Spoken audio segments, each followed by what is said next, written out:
isu lingkungan hidup hanya digunakan sebagai alasan saja. Hal tersebut bisa diperdebatkan dari aspek manapun bergantung dari definisi lingkungan itu sendiri. Hanya saja, banyak yang kita lihat isu lingkungan hidup digaungkan dengan istilah lain seperti deforestasi, climate change, kesehatan, dan sebagainya. Namun tidak lain dan tidak bukan, tetap saja objek yang menjadi sasaran adalah lingkungan. Setelah 2 dekade terakhir, lahan gambut merupakan salah satu isu lingkungan yang sedang banyak diperbincangkan, khususnya lahan gambut yang ada di Provinsi Jambi. Lalu, apa sebenarnya yang dimaksud dengan lahan gambut dan seberapa besar peran dari lahan gambut itu sendiri? Untuk lebih jelasnya, kita persilakan kepada pengelola lahan gambut untuk menjelaskan hal ini. Berdasarkan data dari Dinas Kehutanan Provinsi Jambi sendiri, 80% lahan gambut di Jambi rusak akibat kebakaran pada tahun 2015. Hal ini semakin diperparah dengan adanya kebakaran yang terus berulang di tahun-tahun selanjutnya. Badan Restorasi Gambut Jambi punya target untuk merestorasi 200.772 hektar lahan gambut yang rusak akibat kebakaran yang tersebar di beberapa kawasan Jambi. Dengan adanya kerusakan dari lahan gambut di Jambi, apakah masyarakat atau aktivis lingkungan setempat hanya diam berpangku tangan dengan kondisi ini?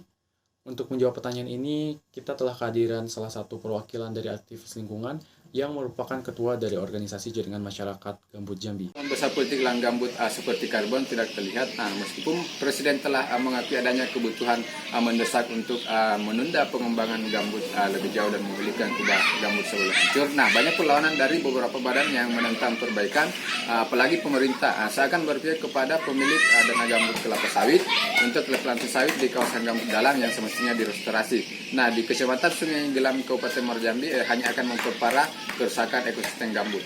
Terlepas dari faktor yang merusak lahan gambut, faktor yang paling utama adalah kebakaran. Apalagi tahun ini ancaman karhutla kembali datang. Data BMKG di Jambi mengingatkan bahwa kemarau tahun ini diperkirakan lebih kering dari sebelumnya. Jadi sebenarnya bagaimana hal ini bisa terjadi?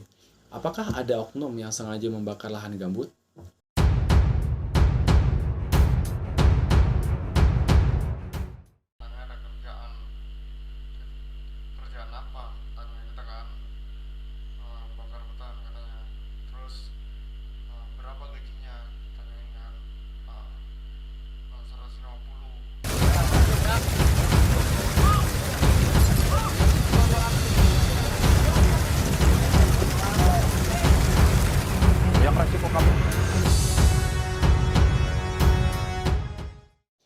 Dengan kondisi lahan gambut yang rusak, tentu saja memberikan dampak yang tidak baik bagi makhluk hidup, terutama masyarakat Jambi. Lalu, apa tanggapan dari masyarakat Jambi akan kerusakan lahan gambut? Bukan hanya terdampak manusia yang tinggal di sana, tetapi berdampak juga terhadap hewan dan tumbuhan yang berada di lahan gambut di Jambi ini. Yang dimana hewan-hewan ini adalah hewan yang dilindungi oleh negara dan juga terancam punah. Baik kepada Kepala Bidang Dinas Kehutanan Jambi, apa tanggapan dari Dinas Kehutanan Provinsi Jambi terkait dengan rusaknya lahan gambut yang ada di Jambi? Kementerian KLHK siapkan strategi pulihkan ekosistem gambut. Badan Penelitian Pengembangan dan Inovasi (BLI) KLHK terus melakukan inovasi teknis pada lahan gambut untuk meningkatkan peran ekosistem gambut dalam mencapai target agenda global, sekaligus berdampak langsung terhadap sosial ekonomi, masyarakat, dan kebijakan nasional. Upaya pemulihan fungsi ekosistem gambut dilakukan melalui rehabilitasi vegetasi yakni dengan penanaman vegetasi atau replanting.